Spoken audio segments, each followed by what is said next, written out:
Nice. Energy's up. Woo, worked it out right there. Worked out our problems. Problems are solved. What's up, people? Welcome to the Health is Wealth podcast. I'm your host, Jason Shively, and this is the show where we talk about the relationship between your health, your wealth, and we're not just talking about the push-ups and dollar bills. My co-host today is Bobby Jackson from Custom Fitness. How are you, man? Custom Fitness, I'm doing great. Love being a part of this thing. Co-host. We got this. Let's go. All right. All day. Ready here to co-host. And today we're talking about one specific thing. Let's talk about sex, Bobby. Oh, God. The old brown chicken, brown cow. Yep. Nope, we're not talking about the birds and bees. All right. We're actually going to debunk the old ways of thinking of men and women in weightlifting. Okay. Oh, yeah. Okay. Yep. Yeah. I like that, man. Yeah, there was a lot of weird old stigmas with the young ladies trying to get into the gym, especially when it came to that strength training, man. That's good. Okay. Yep. So let's just go right into it. We're going to talk about the women just touching weights back in the day. Yeah, the old thought of, okay, if a woman tries to lift some weights, she's immediately going to get huge and bulky. And how many times have you heard with clients, regardless of the age, a woman saying, well, I don't want to lift weights because I don't want to get bulky? Yeah, it's right off the bat. It's almost said the same exact way every time. I don't want to get bulky. Yeah, I've been doing this for 20 years, and it's every year we have someone, I wouldn't even say years, probably a month, where they just don't want to touch weights because they're afraid of some sort of bulkiness. And I always reassure them that if that was the case, I would be huge right now.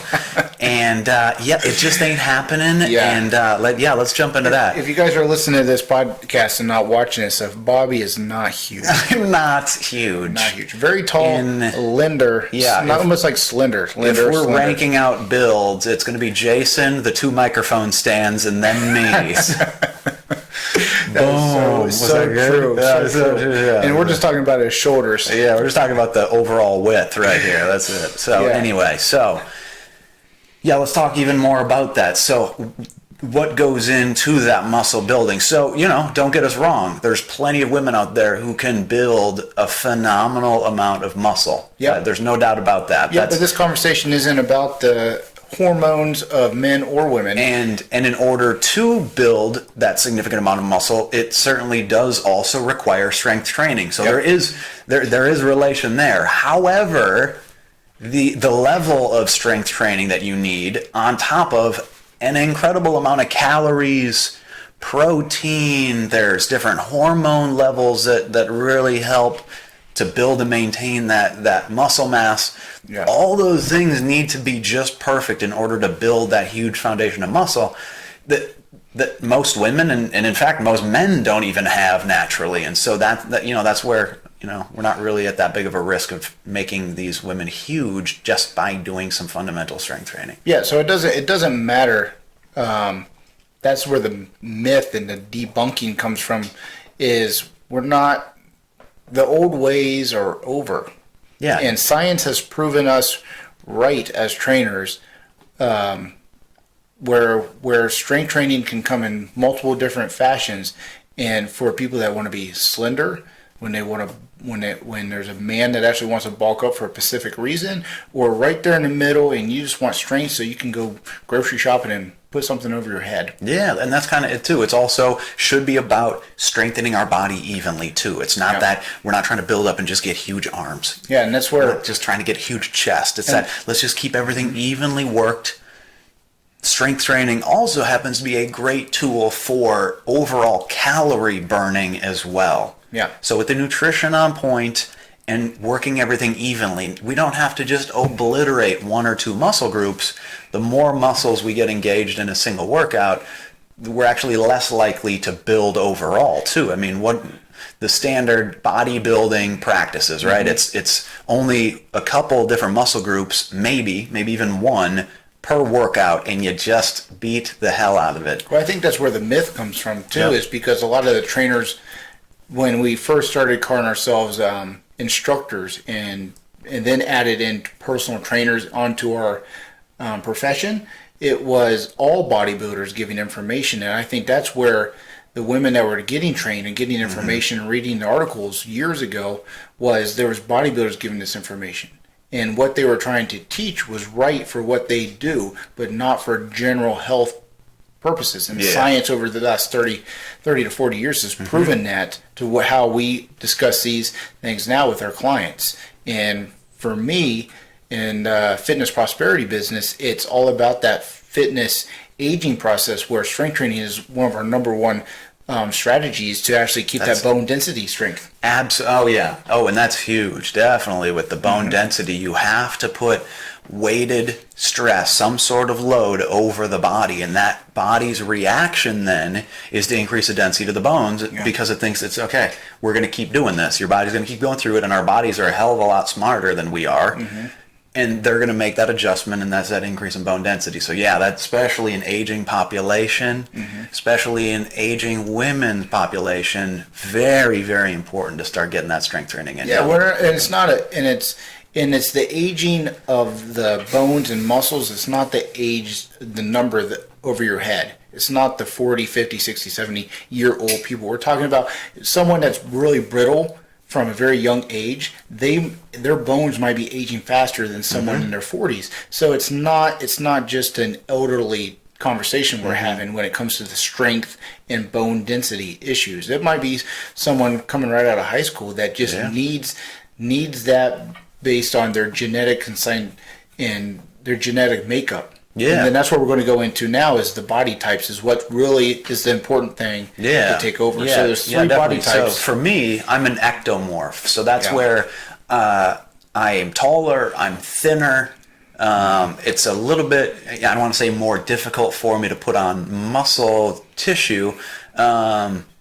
But I'm not as likely to just put it on as quickly, we'll say. Yeah. So it really takes some heavy work for an ectomorph. They're typically going to be the long, thinner, taller people. And when it comes to strength training, those ectomorphs need to be doing compound movement. So meaning, if you don't know what a compound movement is, it would be a bench press and stuff. So you're doing a chest press where you're getting your triceps, your shoulders, and your chest involved. Those tying in body multiple types joints, multiple muscle groups. Those body types are actually going to benefit and able to get some of that muscle doing that now. If you have that body type and you don't want that, then you're going to do more isolation things in those muscle groups. So you're hitting a tricep press down, you're going to do a shoulder fly. You're not going to do big compound movements to actually, so you can maintain that easier. Yeah. Yep. So what am I? So what is your body type? What are you telling me? What am I? Am I like a shrimp? Like a scrimp. So, I mean, you have the height of a garden gnome, but you were telling me that your proportions make you a... Yep. Actually, I think you're kind of a combination. A combination of what? A mess? Of the mesomorph my girlfriend and the would say endomorph. A mess. Oh, no. A mess, An endomorph and the mesomorph. Mesomorph, yeah. I would say, but I'm more endomorph, I would say. I got a little thicker bottom to me. That's why probably the sports I played, but strength training movements, compound movements, they come easy to me, and that allows me to put on mass more, but strictly on my body type. And breaking down what type of body I have has nothing to do with the movements I like to do and exercises I like to do. It's just I can build things differently based on that body type. Yeah. And that endomorph body type that I have makes it easy for me to do the compound movements and gain weight faster. Yeah, and that's another thing too. It took me a long time to truly realize, my proportions really, if you'd say. So, I've swung up and down, 5-10 pounds probably of muscle. I've certainly been a lot lighter than I am now, but overall, I've always been generally the same shape. Since getting through puberty, it's been, shorter torso, long arms, long legs, and then the muscle mass within that frame really has made the swings. So again, I think I've generally kind of been the same shape person. So I'm never going to have that short, really muscular, my arms are, got the length and all that. And so that really, that's what people see right away. Pipe cleaners. If anyone doesn't know what a pipe cleaner is, we'll just look at my arm. Look at his arm. He can fit into a pipe, clean it out, and then come right out with no issues. Yeah, that was my brother's joke. If I used to wear my watch just in the middle of my forearm because it was all the same width. So, but those are those things. When I was young, it bothered me because I wanted to be the big, thick, obviously athletic-looking guy. But at the end of the day, you just got to be comfortable with, okay, this is my shape. This is the shape I'm going to follow.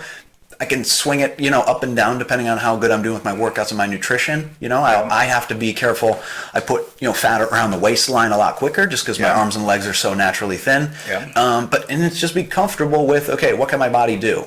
Am I training for health? Am I training to look like somebody else? And that's never the good choice. It's just be comfortable, be healthy, and especially now that I'm over 30, let's just keep my body moving so I can keep using it for as many years as possible. Yeah, and the third one that we're talking about today is the mesomorph, where those are pretty much all the people we're all jealous of. Yep, those people stink. Those people stink. Those people are the good friends that are in that category. Those people are the genetically gifted ones that pretty much look like an athlete their entire lives. Yeah.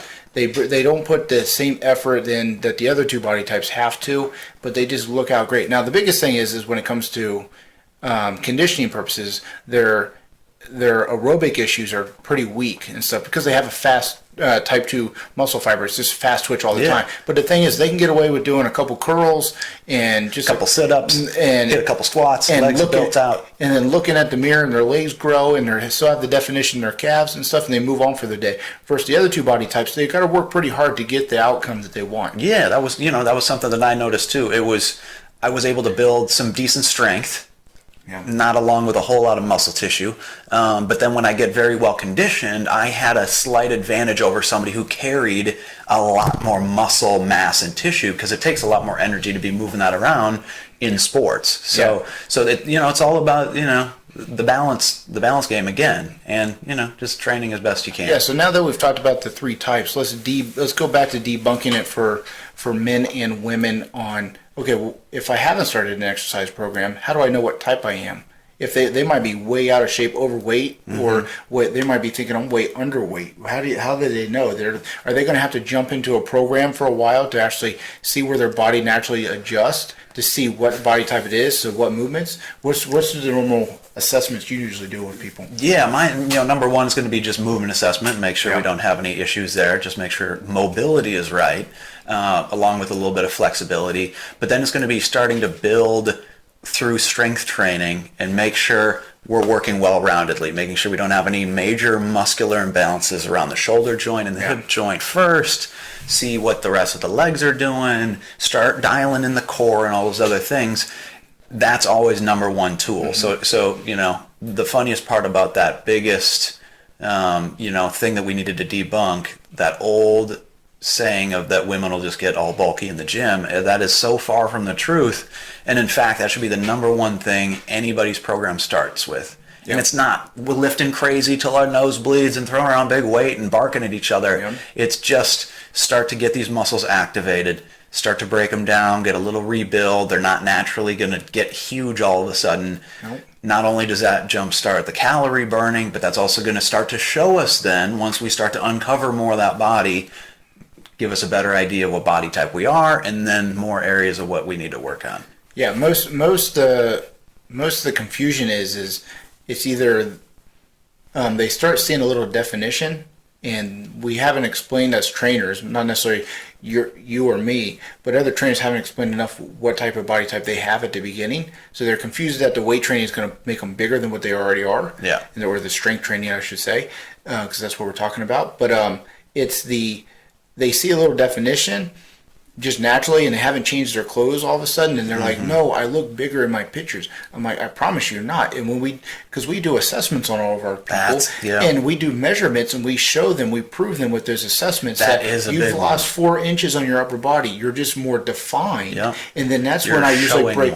Then that's when I usually don't go into the body types right when I first meet someone and I'm talking about them, unless it's an issue of the weight training and strength training and stuff. And we have to build you up so we can get you to the point and the look that you want. And then we can break down body types at that point. But it's proving to them that with that assessment that, no, we've done your shoulders, you couldn't lift a can of soup over your head. Now you're lifting 30 pounds over your head, 15 pounds on each side, but your shoulders are smaller.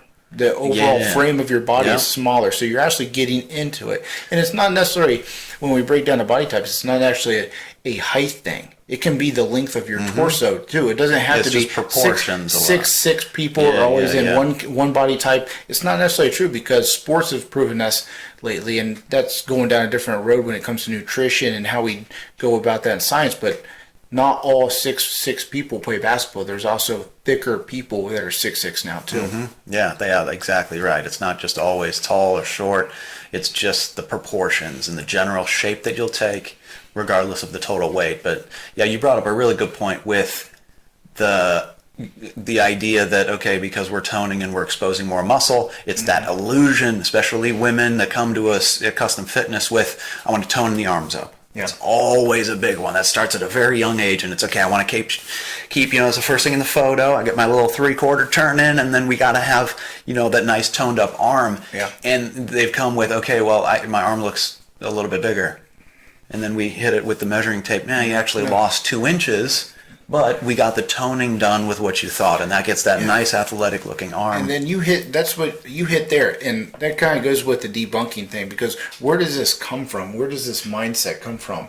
Where is it because we've just evolved over the years? Terrible standards that were placed on women. We didn't know. You don't know what you don't know. Men and other women to always be this certain shape. Yeah, you don't know what you don't know. And always be this thing. And so it's that now that, like you had said earlier, the science caught up, and it's that, I'm never going to be the bulky, awesome, just huge-looking guy. That's okay. The good-looking part is the biggest part of that. but it's okay. I don't have to be. I can still live a very, very happy, healthy, functional life, just doing my best. And that's where it's at. Just try to be 1% better every day. But if you got a client of yours that is your body type, that does want to bulk up, is the guy, he's been insecure his whole life for being having the pipe cleaners his whole life. What are you doing with them to get them to that next point? Are you teaching them compound movements? Is it just more of are you just telling them, now that's your genetics giving up? Or are you actually trying to show them that there's ways you can do it? It's just, but there's a certain limit. You're 6 foot. I'm not going to make you 6'2" overnight either. Yeah. Perfect. There's that. Just like the height, there's some things you just can't change, right? Yeah. Just like you, unless we put those lifts in your shoes so you can see up over the steering wheel, you're always going to have to be looking up through the middle of it like that. So, and that's a really good question, because I have actually got that from people. I've got that for some young guys, and they'll come in and they'll have a picture off of Instagram of some other dude. Hey, I want to look like that person. Yeah, that's never, ever, ever going to happen. I'm sorry. Yeah. However, what I can tell you is we can work for what's going to be the best to round out a little shape with the frame that we have right now. And so it's we can try to round out the shoulders a little bit. And if we widen those out just a little bit, that's going to be noticeable. We can work on the trap up at the top a little bit. That changes that shape. That's something people typically see pretty quickly. We can work down the back with the lats. So now we're starting to widen the body down there too. Make sure we're building up the legs and the hips. And so some of those can change your the initial appearance. We can still look athletic with whatever body type we have. Yeah.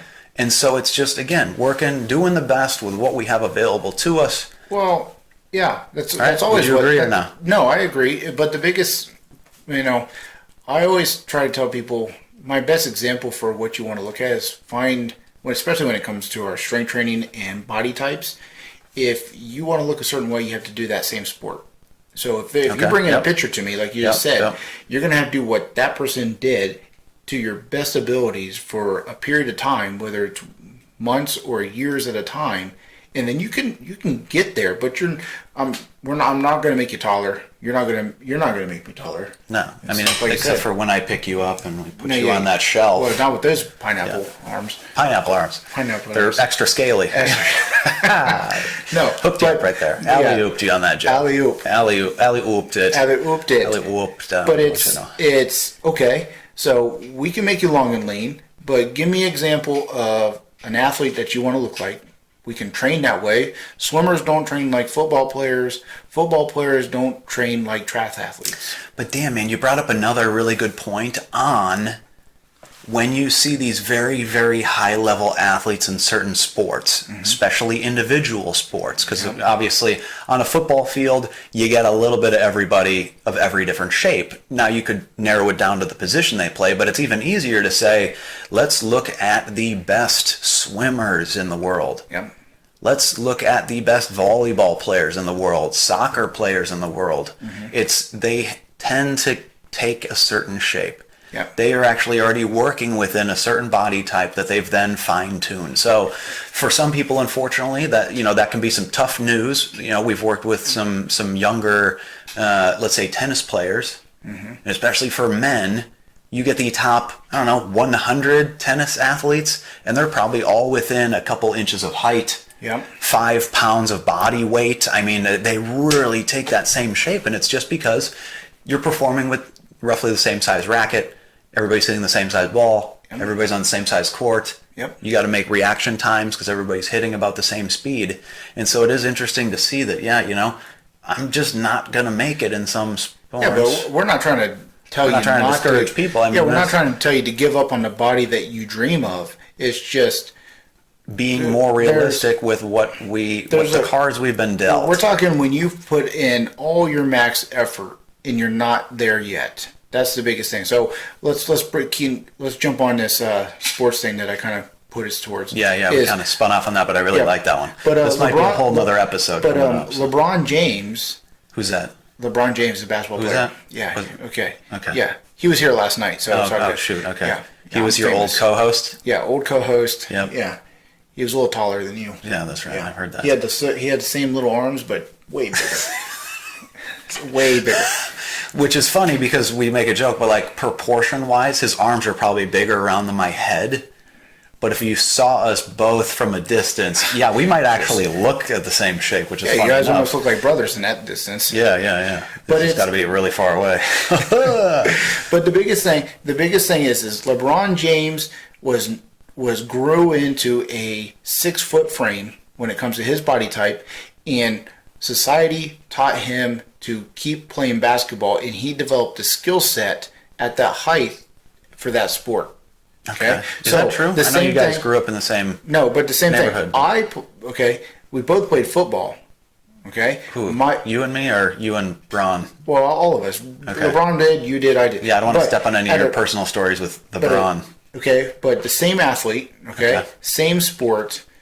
Now it's me and LeBron going out for the next level, college. This is where our body types usually, and there's a lot of documentaries and proving some of this theory wrong. The short guy actually did finish pretty well and actually made the Rudy of the mentality. But he gets a movie named after him. Yeah. When somebody within the body type makes it, it's crap he did because he's the 5 foot nothing, the 100 and nothing. Yeah, the guy that couldn't run worth anything actually still put the work ethic in and got noticed for the work ethic, not because his body type got him there. Yeah. And his body, so we get to high school, and then body types that have the work ethic as well, they get to the next level. And the people that have the desire to get to the next thing, it's not the best skilled people all the time. It's the body type and the work ethic and stuff. And I know I'm getting a little off course with that, but the body type will get it. It'll cut off at some point for you. And you won't be able to get to that next step when you're talking about an athletic. Yeah, we're talking about top 10 people in the world. So you can certainly still be competitive with anybody. Well, when people watch the Olympics, they're watching the top 10 of the world. There you go. Yep. And that's why most of them look the same. Yep, they look the same. Participating in the same event because that body is just so dialed in. Not only, of course, through just years and years of absolute commitment 24 hours a day, you've also got that genetics on your side there as well. So not taking anything away from all our Olympian viewers right here. I know we've got a lot of Olympians tuning in here to get fitness advice from us, so I don't want to step on any of your guys' training. Yeah, we got a little off track there. But at the end of the day, what that also is telling us is that, okay, I'm not going to be top 10 in any sport in the world. I've got my certain body type, but that doesn't mean I can't still make it look okay, you know what I mean? And also function very, very well. Now that's the thing. I'm not going to be a top athlete in any sport even if I was, no matter the body type, I could still have a great, healthy, athletic frame, and I'm still making it happen. Yeah, keep fighting for the look that you want. Just at some point, you got to realize the type of body you have, and then adjust to that. That's the biggest thing. Yeah, we should all be able to still be completely comfortable, happy, and confident in our skin. I'm not going to be 6'6". My dad's 6'3". My body type, besides my shoulders, has nothing to do with him. Yeah. Now, I maintain my physical activity levels, and he has not. And that's where you can see where my body has maintained and stuck. I haven't grown anymore just because I'm working out more, but he hasn't gotten any shorter from working out less. Yeah. However, we've seen, but it's the swing in the body composition. And that's the same thing in my family as well. Similarly, we're all above 6 foot, but before my dad and my grandpa both lost a bunch of weight as well, it's when I hit about 40, I should put about 50 pounds of body fat around my waistline. Yeah. I'm the third generation. I'm supposed to do that, although they both, of course, got that under control, in recent years, which is awesome. Yeah, but did you see their body type change when they lost the weight? But it's... No, you recognize that they still had this, even if you weren't in our industry, you would still recognize what that person's going to look like if they did lose or gain weight. Exactly. That's absolutely right. Yep. It was still the same general shape, especially arms and legs still relatively thin, and it was just from, committing themselves to their careers and not the best nutrition. It was weight went around the waistline. So don't give up on the look that you want, but recognize the body. If the faster you learn how the body type that you have, the faster you can get the results you're looking for. And what we tell our people also is, once we get the health numbers under control, once we get that happy doctor, keeping the doctor on the golf course so he's not at the appointments with us, it's just be proud that we're working out. Yeah. The pride should come from we're actively fighting to make the progress. Not that we're already, oh my God, we already look incredible. It's that, okay, today I can say I worked my tail off, I got that work in, and I made that one step closer to where I want to be. Even if I never achieve my dream body, which there's a good chance I might never, I should always have a goal. And what we pride ourselves on is every day making one step closer to achieving that goal. Yep.